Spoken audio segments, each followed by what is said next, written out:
All right, first of all, let me say this. I think it is absolutely wrong for him to say that they consented that there was going to be peace. It also agrees with the fact that they were the people making the trouble.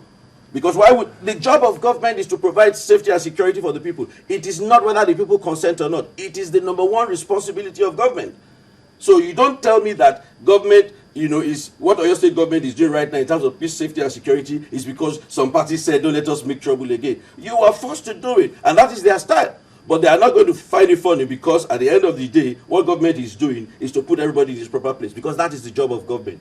Secondly, when you talk about, you cannot be, when you want to compare things, please let us compare apple for apple. Don't compare apple and almonds, please.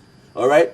The cost of doing the flyover in Mokola is different, okay? Because the scope of work is totally different. What is the brief, difference? And I'll get to that. The brief, okay, to the contractor in Mokola is Mokola flyover, underpass, and ancillary works. Okay, did they do a roundabout in Abeokuta that you are comparing? Did they do all the steel works there? Do you have lighting? Did they do all the perimeter, the other roads that are joining it? Did they remove water mains from the one in Abeokuta? Okay, so these are the things that you need to understand. Two people cannot build the same. To build houses with the same cost. Okay, mine can have 6 rooms, yours can have 7 rooms. There is likely that there is payment of compensation there. All right. There is drainage there, part of it. Okay, so it's not just the flyover. Why you look at the flyover alone, okay, we are looking at the bigger picture. Do you understand what he meant by... Do you want me to rebut what you're saying? Can I come in here? Do you understand what he meant by contractor-driven and not people-driven? Can you speak on that? It's a tongue-in-cheek way of saying they are stealing money. And that is absolutely wrong, okay? I understand it. I'm schooled and well-learned enough to understand what he's saying. But let me tell you what is important, okay? And that is, I dare say, let anybody confront me with it. And that is why Oyo State has not developed. Oyo State is made up of petty traders and petty contractors. The projects that we are doing are mega projects to turn the state around. We cannot find those contractors in Oyo State. You need to bring people from outside who are not collecting money. Part of the question that we are being asked is, how are we funding it? We know the magic. We know the trick of funding it. This is a government that has not borrowed 1 kobo since inception. That is not true. That is not true. Because you are telling me that we are more interested in giving contractor jobs and not the people. It is wrong. The people that are doing the jobs, are they not from Oyo State? No. Okay. Sorry. We will ask the question. We will ask the question. Okay, so and I think we should be talking about facts and figures. Okay? We shouldn't be talking about conjectures and lies. How can you compare Mokola Bridge to that was done in Abeokuta? Is the topsoil in Abeokuta not different from the topsoil in Ibadan? Doesn't it inform you that there will be a major issue when you are doing the foundation of the bridge? Okay, if you want to build the Ilaka and want to build the Surulere, is it the same foundation? People should come here and be talking about facts and figures, not conjectures and lies, because you want to punch holes in what the government is doing. This government in 2 years has done a fantastic job, and the people of Oyo State are clapping and they are happy. Well, they might not be happy. Okay, and that's the truth. They might not be happy because they've had their chance, they've frittered away the resources of the state, and they don't have anything to show for it. Okay, I am saying these are the things that the Oyo State government has done. When they were in power, what did they do? Okay, let them say that during the time of the PDP government in Oyo State, we did X, Y, Z. Let's take one step backwards. You said, how much did you say? 2.9 billion. Yes. 2.9 billion. Yes. Where did the money come from?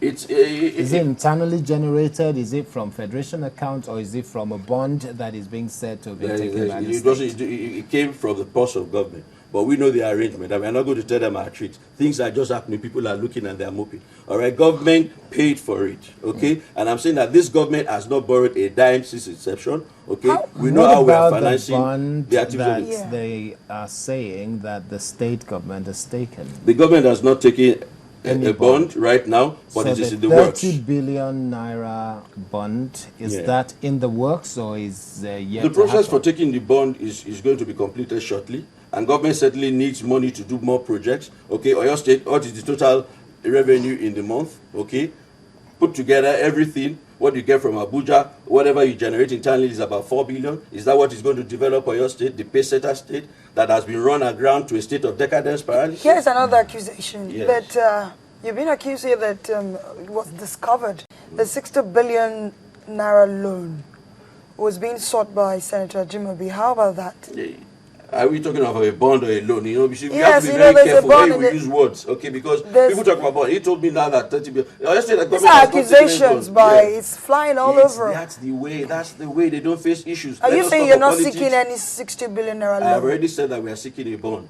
Not a loan. And how no, much not a bond. A bond is different from a loan. How much is that? I think what we're working on is 50 billion. Oh, not 50 even 30 billion, or not 60. even 30 or yes, 60. not even 60. Okay. And it's not a commercial loan, it's a bond. And the state needs a bond because it is long-term financing. You have a moratorium, you don't pay immediately, and the interest is very low and cheap. Okay, how else? Do you want us to go to the bank to develop the state? No, you have to come with ingenious ways. We are talking of management here. We are not talking of. All right, let me come back to Chibisi. Can I rebut some of the things he said? Okay, very quickly. To start off with, first and foremost, right?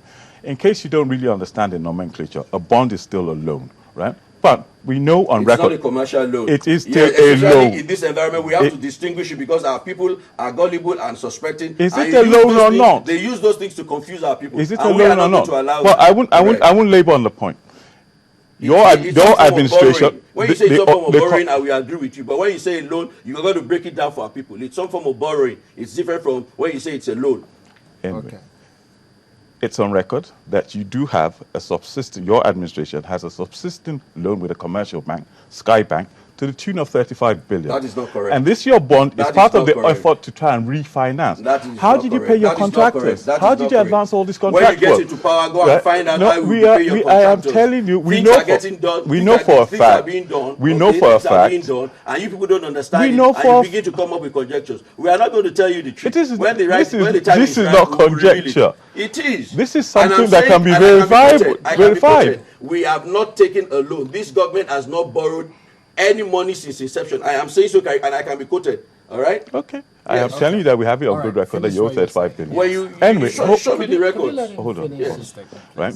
So, this bond facility, we also know that in the last, say, 6-7 months of this administration, the state has generated to the tune of about 11 billion per month, not 4 billion he's talking about. So we want to understand where there's deficit in this. How much were you generating when you were there? I'm not holding brief for PDP. I'm in accord. Wherever you are, wherever you are. At the end of the day, you see, this is the problem they have, right? Is that they never try to address issues, right? It's all a lot of bluster and no substance. What we've said to them is that, like, we all have an interest because we share this space called Oyo State. It's an interest that this state actually develops. But what is lacking in the administration more than anything is imagination, vision. It's to paint for us, to say, what kind of Oyo State do we want? Is it a state where our people are leaving universities and still not having any form of employment? Is it a state where the health sector is totally been run aground? Is it a state where there isn't even an inspectorate, right? In the educational services, schools classes run on average. That is not correct. Could you hold on? On average, class sizes, right? The ratio of teacher to pupil in Oyo State is about 1, and it starts from about 150 to 200. When this government got into power, Oyo State was 34th, all right, in the WAEC rankings. We've moved it to 23rd. I am saying so in 1 year. We're waiting for the new ranking, and it is going to be much, much better. I am talking about facts and figures. I'm not talking about conjectures. Go to WAEC, you will see Oyo State, as of 2011, was 34th out of 36 states in Nigeria. We have moved it to 23rd. This is a matter of fact. Don't come and be telling us about one cashew to pie. We are talking about the end result. Now, I'm saying so. I will come back here to tell you what the new rating is at the end of WAEC. That is how our government runs. We run with facts and figures. We don't sit in one corner. You are saying you tell them. Who did you tell? All right, we are the people that are running government. We know, we have the facts and figures. Okay, let's ask you this question because Chief Ilaka just mentioned. And please, sorry, can I finish? Okay, go ahead. If you let me speak. I will listen. Now, what he's just mentioned is the fact that you're not making room for employment. How true is that? That cannot be correct. Okay, and I'll give you instances. First of all, before I go into that deep one, let me tell you that this is the first government in Oyo State that has a vision statement that people can recite often. Okay. To make Oyo State a place where you can be the best you can be. They don't have it. Okay, this is not good. And what I'm saying, no, we cannot, because at the end of the day, what is happening? We have employed 20,000 youths. We employed them in 6 months. We have employed 1,000 medical personnel, 300 of which are medical doctors. We are providing employment through 100 mass transit buses, 63-seater, another 100 18-seater buses. What are you talking about? Is that not employment? Okay, so these are figures, and you can controvert my figures, okay? Don't tell me, I don't want motherhood statements, and I don't want statements that are not holistic. I am giving you the figures, and I have them. And when you come to your state, we can open the books for you, and you will see it. Right. Okay, thank you very much. So, final word. My problem with these chaps is that since the inception of this government, I think you need to be more decorous. You can't be referring to us as chaps. No, I will not. I will take offense. You can't say chaps. You can't say chaps, please.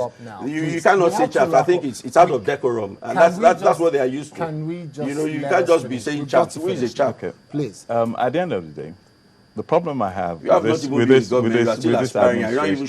administration is that what we've challenged them is just on factual things. It's like, really, we have a problem with you. Because what you've done time after time is this cut and paste, this borrowed one-size-fits-all. Or your state has unique problems. Fashion solutions, homegrown solutions that fit what is happening in Oyo State. Not we borrowed this from Lagos, somebody else is doing this, I want a bit of that, I want a bit of that. It doesn't really transfer. And that's what we try and tell them, time after time. And all they want to do is this huff and puff. Oyo State deal with the issues.